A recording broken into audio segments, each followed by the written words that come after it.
Assalamualaikum warahmatullahi wabarakatuh. Hai semua, welcome to back my channel.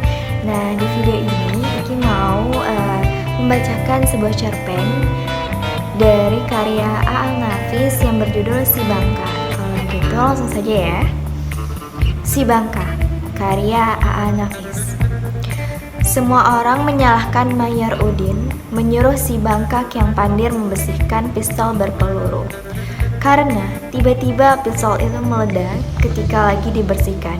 Dan ketika itu pula istri Mayor yang kebetulan lewat di halaman, dia tertembak tepat di jantungnya dan mati.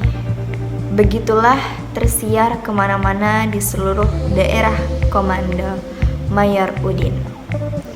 Maka semua orang pun datang melayat dan menyampaikan rasa ikut berduka cita. Semua orang tafakur ketika jenazah istri yang tertembak itu dimasukkan ke liang lahat setelah 7 pucuk senapan menyalpo. Melebihi upacara militer pada waktu penguburan beberapa orang prajurit yang mati dalam pertempuran tanpa salvo demi menghemat peluru. Si Bangka duduk mencangkung di lereng bukit sambil menatap pemandangan ke kaki bukit tempat upacara berlangsung. Tak terbaca pada wajahnya apa guratan dalam jatinya. Sama seperti sedia kala, seorang saja yang tidak ikut bersedih waktu itu, yaitu kepala desa. Bertahun-tahun kemudian, si Dali tahu mengapa kepala desa itu tidak ikut bersedih. Bertahun-tahun kemudian pula, si Dali menceritakan peristiwa yang sebenarnya terjadi. Ketika pasukan Mayor Udin menyingkir ke pedalaman karena kota telah dikuasai lawan, si Bangka pun ikut menyingkir. Tak jelas benar mengapa dia ikut ke pedalaman. Dia bukan tentara, juga bukan pejabat. Mungkin karena ikut-ikutan saja demi melihat semua orang pada meninggal kota secara hampir serempak. Si Bangka berbadan kekar dengan tingginya sekitar 165 cm. Sedikit orang saja yang sama tingginya dengan si Bangka di masa itu. Meskipun demikian, dia bukanlah laki-laki yang menarik.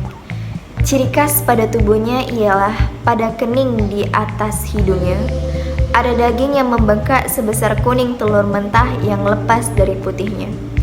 Karena itulah dia dinamakan si Bangka. Kakinya seperti tidak berbetis, hampir sama besar dari bawah lutut sampai ke mata kaki. Tapi kaki itu kuatnya bukan main. Tak pernah lelah. Setiap berjalan langkahnya cepat, seperti berlari tanpa alas kaki. Dengan langkah seperti itu pula, dia pergi bila saja ada orang menyuruhnya. Siapapun dapat menyuruhnya, tapi jangan harap dia akan mau kalau disuruh membawa barang berat, meskipun dikasih makan atau uang. Si Bangka mempunyai kepandaian khusus yang tidak semua orang bisa melakukannya. Dia pintar memijat dan lembut sentuhannya. Orang akan terkantuk-kantuk bila seluruh tubuhnya dipijat si Bangka. Kepandaian khusus itulah yang menyebabkan Mayor Udin yang sering masuk angin sangat membutuhkan si Bangka. Selama di pedalaman, Mayor Udin hampir praktis kurang tidur. Ada kalanya dia tidak sempat tidur sampai 2 hari, 2 malam. Kurang tidur bukan karena mengantuk, taktik dan strategi perang, melainkan karena keasikannya main ciki sebagai pengisi waktu yang luang dan panjang karena tidak ada musuh yang datang menyerang. Sekali waktu nunung, istri Mayor Udin diserang sakit kepala yang amat sangat. 2 aspirin yang ditelannya tidak menolong, sedangkan Mayor Udin sedang tidak bisa diganggu. Lagi asik main ceki, dalam posisi kalah, dia marah dipanggil istrinya dari kamar tidur. Sangka Mayor Udin, Nunung lagi masuk angin seperti yang sering dialaminya sendiri. yang apabila telah dipijat si Bangka setelah sejam setengah, sakit kepalanya hilang dan kemudian dia tertidur dengan pulas. "Bangka," panggil Mayor Udin, "Unimu sakit kepala, pijat dia."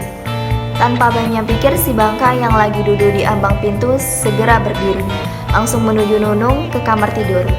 Nunung yang tidak tahan lagi menderita sakit dan tahu si Bangka disuruh suaminya, lantas berkata, "Ya, tolong pijat cepat," katanya sambil memberikan botol balsam. Setelah kening dan tekuknya dipijat, rasa sakit kepala Nunung memang dirasanya berkurang.